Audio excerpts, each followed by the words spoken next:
Good morning class 12। आज हम देखेंगे श्वसन क्रिया। इससे पहले हमने श्वसन तंत्र नामक पाठ में बताया था कि श्वसन तंत्र में कौन कौन से अंग होते हैं और उनकी क्या भूमिका होती है। इस लेसन को आगे बढ़ाते हुए आज हम देखेंगे कि श्वसन क्रिया क्या है।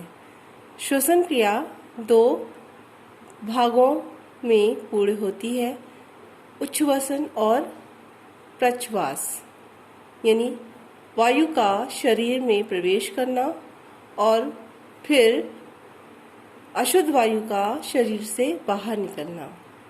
ये दोनों क्रियाएं जब होती हैं तब हम कहते हैं कि श्वसन क्रिया हो रही है। बच्चों, श्वसन क्रिया में जब हम सांस लेते हैं तो शुद्ध वायु शरीर में प्रवेश करती है। इस शुद्ध वायु में ऑक्सीजन होती है। पिछले क्लास में हमने बताया था कि किस तरह से हृदय के माध्यम से अशुद्ध वायु या अशुद्ध रक्त फेफड़े तक आता है और फेफड़े में ऑक्सीजन की उपस्थिति में रक्त शुद्ध होता है और ऑक्सीजन रक्त की अशुद्धियों को जला देती है और फिर यही रक्त शुद्ध होकर हृदय के माध्यम से शरीर के विभिन्न भागों तक पहुंच जाता है। तो जब फेफड़े तक रक्त आया, फेफड़े में वायु के साथ ऑक्सीजन थी जिसने रक्त को शुद्ध किया और रक्त को शुद्ध करने के बाद कार्बन डाइऑक्साइड निकली या अशुद्ध वायु निकली जो शरीर से प्रश्वास के माध्यम से बाहर निकल गई, यानी अशुद्ध वायु शरीर से बाहर निकल गई। बच्चों, इस क्रिया में अनैच्छिक पेशियां कार्य करती हैं। जब हम सांस लेते हैं तो पसलियों की जो पेशियां हैं वो संकुचित होती हैं और वक्ष स्थल फैल जाता है। फेफड़ों में हवा या वायु प्रवेश करती है तो फेफड़ा या वक्ष स्थल फूलता है, फैलता है और जब अशुद्ध वायु बाहर निकलती है तब भी ये अनैच्छिक पेशियों में संकुचन होता है और वक्ष गुहा छोटी हो जाती है और वायु या अशुद्ध वायु बाहर निकल जाती है।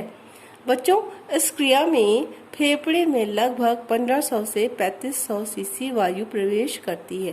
यानी अगर हम नॉर्मल ब्रीथ कर रहे हैं, नॉर्मल सांस ले रहे हैं तो लगभग 1500 सीसी, और जब हम व्यायाम करते हैं तो फेफड़े में वायु प्रवेश करने की या वायु को सहने की, वायु को रखने की शक्ति बढ़ जाती है, 3 गुना हो जाती है। तो शुद्ध वायु ज़्यादा फेफड़े में समाती है, लगभग 3 गुनी हो जाती है, 3500 सीसी हो जाती है। इसीलिए कहा जाता है कि व्यायाम करना चाहिए जिससे हमारा स्वास्थ्य ठीक रहे। व्यायाम में जब हम गहरी सांस लेते हैं तो अधिक प्राणवायु प्रवेश करती है, लगभग 3 गुना, जो रक्त को अधिक शुद्ध करती है, रक्त के प्रवाह को अधिक शुद्धता से शरीर के विभिन्न अंगों तक पहुंचाती है। यानी शुद्ध रक्त अधिक तेजी से शरीर के विभिन्न अंगों तक पहुंचते हैं, यानी ऊतकों की क्रियाशीलता बढ़ जाती है और हमारे कार्य करने की शक्ति भी बढ़ जाती है, हमें अधिक ऊर्जा मिलती है। और जब हम व्यायाम करते हैं तो पसीना अधिक निकलता है, यानी शरीर का ताप भी नियंत्रित रहता है। जो शरीर की ऊष्मा होती है वो पसीने के माध्यम से बाहर निकलने लगती है।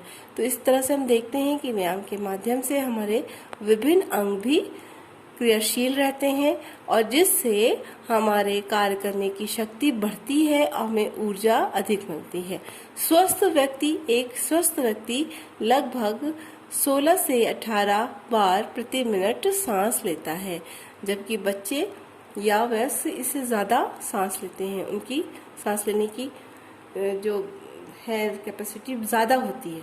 एक स्वस्थ व्यक्ति की 16 से 18 प्रति मिनट होती है। बच्चों, इस लेसन के कुछ क्वेश्चन हम आपको दे रहे हैं, ये कॉपी में करके हमको दिखाइएगा। पहला क्वेश्चन नोट कर लीजिए बच्चों, श्वसन क्रिया का क्या महत्व होता है। दूसरा क्वेश्चन बच्चों, व्यायाम का श्वसन क्रिया पर क्या प्रभाव पड़ता है? ये दोनों क्वेश्चन आंसर करके हमें दिखाइए।